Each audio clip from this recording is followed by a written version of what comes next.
Hi friends, இன்றைக்கி நம்ம என்ன பார்க்க போகிறோம்னா, நான் ஃப்ளிப்கார்ட்டில் ஆர்டர் பண்ண கொசு வலை, அதாவது நெட்டோடு சேர்ந்த கொசு வலையை தான் பார்க்க போகிறோம். ஃபஸ்ட்டு ஓப்பன் பண்ணணும்.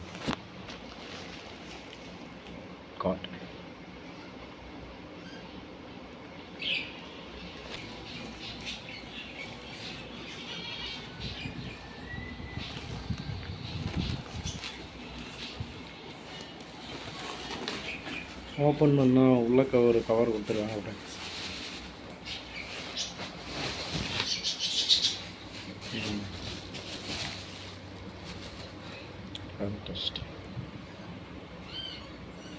இதை ஓப்பன் பண்ணுவோம். எப்படி இருக்குன்னு பாருங்கள் ஃப்ரெண்ட்ஸ். இதுக்குள்ள ஒரு கவர், இந்த கவர் ரொம்ப அழகாக பேக்கிங் பண்ணி வச்சுருக்காங்க. டேக்கெல்லாம் போட்டு டேக்கை கட்டுறோம். எப்படி அழகாக இருக்குன்னு பாருங்கள் ஃப்ரெண்ட்ஸ்.